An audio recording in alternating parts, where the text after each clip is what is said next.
Overflows. Emptiness, the state of desirelessness. Emptiness is the state of desirelessness when there are no desires. Each one of us is full of so many desires. Desires to achieve this and that.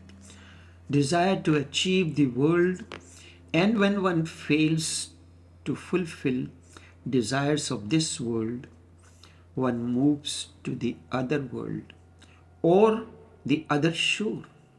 Unfulfilled from the world, those who went to hear Buddha were seeking something like nirvana, meditation, moksha, the other world, heaven, truth, but they were seeking something.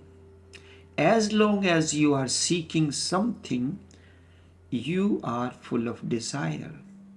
Desirelessness has not arrived. Desirelessness means no desire of God or world or money or prosperity or anything. They had come to gratify their ultimate desire. Desire to find the truth. This is the situation with everyone, and it is very subtle. We don't understand. We think that when we are desiring, when we are looking for truth, moksha, liberation, it is part of desire also. And that is the last desire. And unless you are completely desireless, you cannot know the truth. Truth and desire are separate. The moment a state of desirelessness comes, truth manifests itself. The very condition of knowing is to be totally desireless. This state of desirelessness is nothing but emptiness. It is as if you have a room, a space. You want to fill it with something. The first requirement is to empty the space first. This is the way of this shore. For the other shore, or for the shore to be empty, means to be desireless. So one thing is certain: you cannot desire truth, you cannot desire liberation, you cannot desire moksha. If you desire it, the very desire will become the barrier. There were masters before Buddha who were teaching, do not desire, be desireless, but at the same time they were talking about God, about the kingdom of God, heaven, paradise, moksha, liberation, the ultimate freedom and liberation.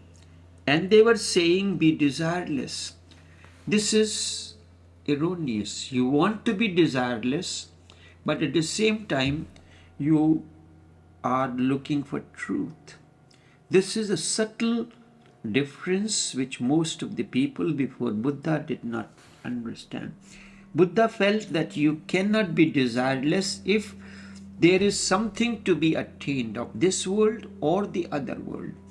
You may pretend that you are desireless, but this pretension, this desirelessness is also from the desire to be fulfilled. It is false.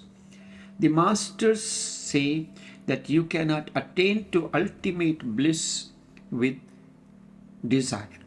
And you want to attain ultimate bliss, so you start being desireless.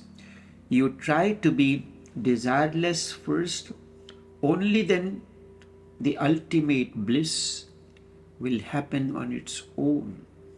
But the desire in some subtle form is still there. You are trying to be desireless on one hand, and on the other, you are seeking God, liberation, paradise. Therefore, just because of the desire, Buddha said there is no God to be attained. Even if you desire, there is no one to be attained. So be desireless. There is no moksha somewhere. There is no goal. Life is meaningless and goalless. His emphasis is beautiful and wonderful. No one has tried this way before him. He destroyed all the goals just to help you to be desireless. If goals are there, how can you be desireless? And if you are not desireless, you will not attain to the ultimate goal. Indeed, this is a paradox.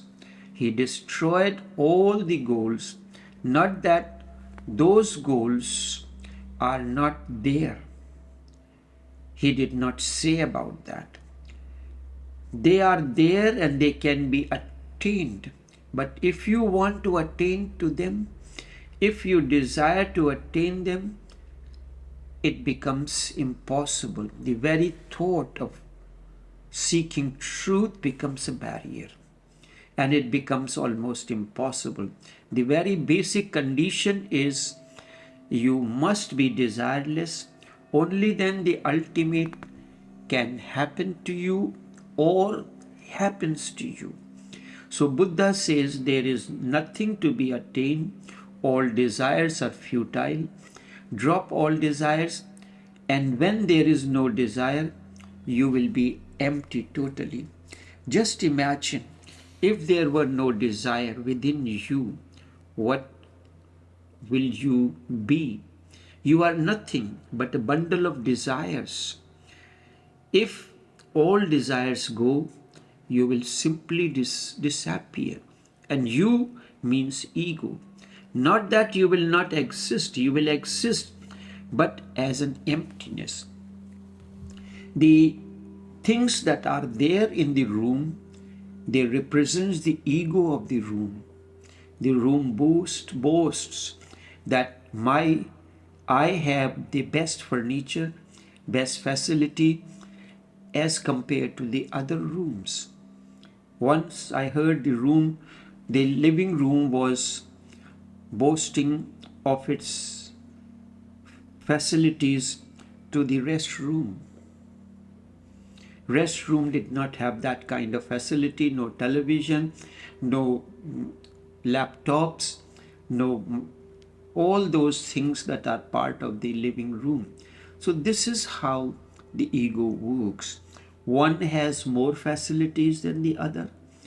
Better car, better house, a big living room, and all those facilities.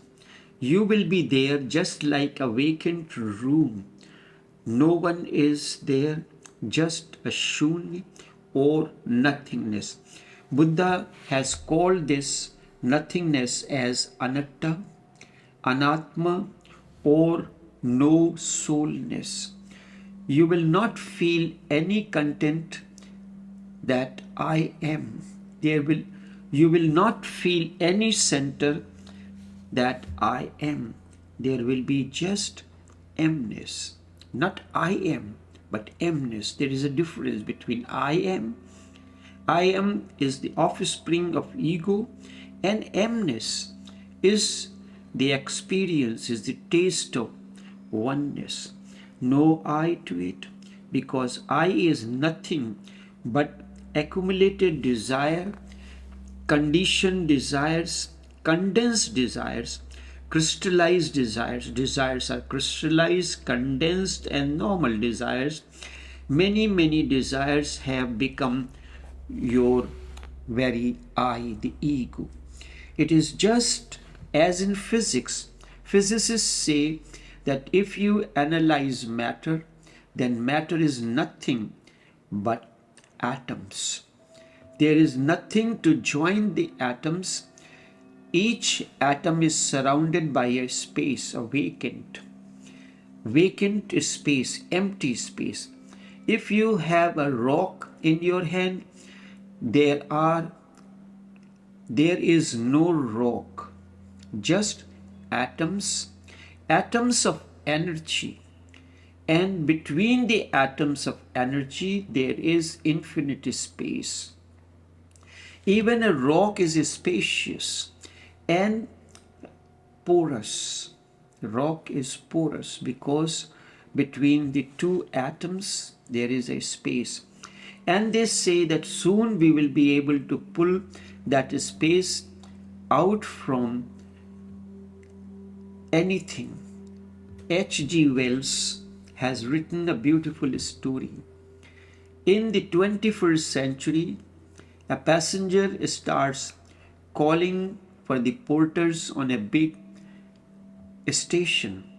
Otherwise, passengers who are traveling in the same compartment with this passenger cannot understand, because this passenger who was calling for the porters, he had no luggage, just a packet of cigarettes and a small cigarette lighter.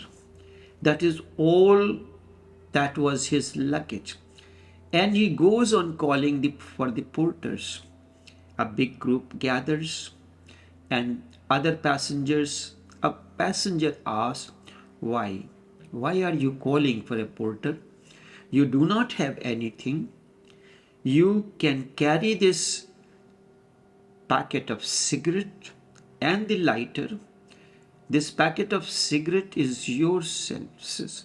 Packet of cigarette and the lighter yourself. What are you going to do with those 24 porters that you are calling? The passenger laughs and he says, try this cigarette lighter. This matchbox, this cigarette lighter is not ordinary. One railway engine is condensed into it because a steam locomotive. He says this is not an ordinary cigarette lighter because the entire steam locomotive, it condenses in it, because cigarette lighter is fire and the steam locomotive has a fire. That fire, when burns with the coal, the water evaporates, steam is formed, and then the engine moves. So he laughs and says, try this cigarette lighter or the matchbox. That matchbox or the lighter is not ordinary one.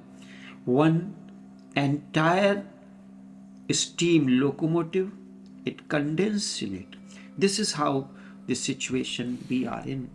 It is possible soon space can be pulled out, and then there can be forced in again, and the engine will take the shape again. Then big things can be carried without much problems. The weight will remain the same, but the space, the form will become smaller and smaller. A matchbox can contain a steam locomotive, but the weight will remain the same because space has no weight. You can pull out the space and you cannot pull out the weight. Space can be pulled out, but not the weight. The weight will remain the same because the weight is contained